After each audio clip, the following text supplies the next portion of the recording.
Okay, we all doing good tonight? Yeah. Awesome. Yeah, I think it's safe to say that the entertainment industry is in a creative rut. Everything is just reboots and remakes and sequels, and I, for one, am sick of it. Unless, of course, it's a reboot or remake or a sequel of something I enjoyed, then I'm like, oh yeah, give me some more of that sweet nostalgia. I own up to my hypocrisies, unlike everyone else who's running for office. And one of the reboots that's really had my interest is the continuation of the 90s X-Men cartoon, X-Men 97. Anyone else seen it? No? I really am the only nerd here, aren't I? You saw it? Oh, awesome. You like it? Yeah, I liked it. It's a good show, but it's definitely a misleading title. I mean, they call it X-Men 97. There's only like 10 of them. They're short. But it's a good show, and it's fun. For those who are unfamiliar with the X-Men, all the heroes are mutants, and they have these superhuman powers, and quite a lot of those powers relate to my interest in mentalism and mind reading and the powers of the human psyche. And I'm going to try to demonstrate a little some of those tonight in tribute to the show. So who'd like to assist?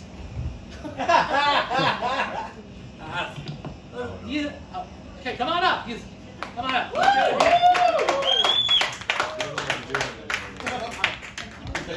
What's your name? James?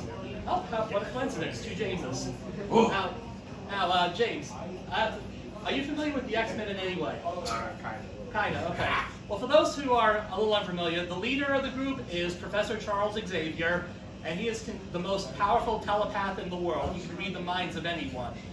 And that's a really cool power, but you gotta consider, he is training young mutants, usually in their teens, and reading their thoughts. Can you just imagine what he's subjected to every day?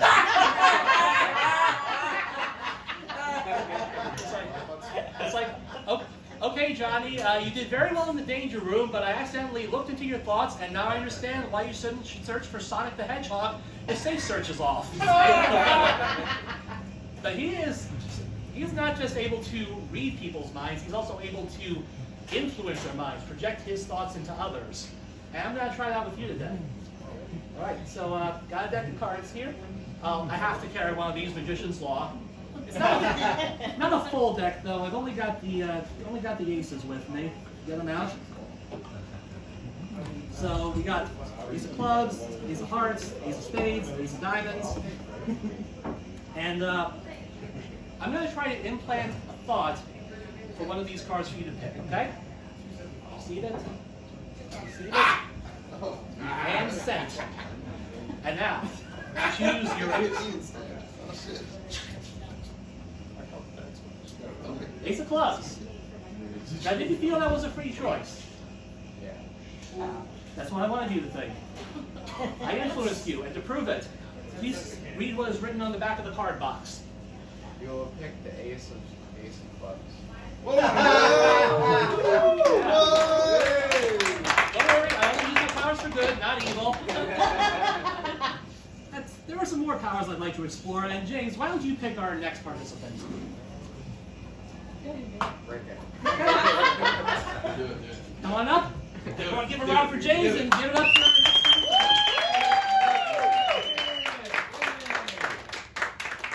You are Haley. Nice to meet you. Now, Haley, are you familiar with the X-Men? No.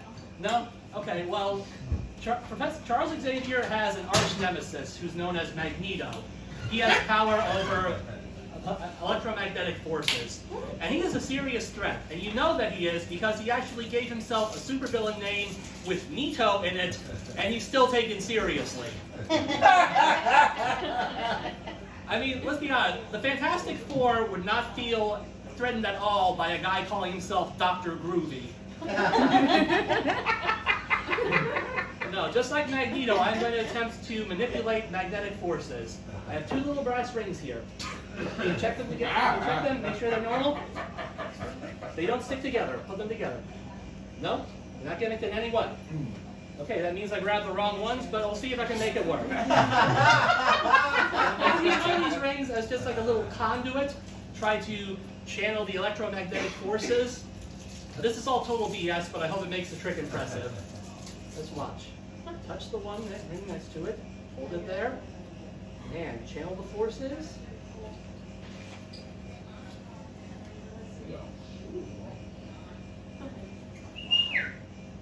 This guy. Thank you, Haley.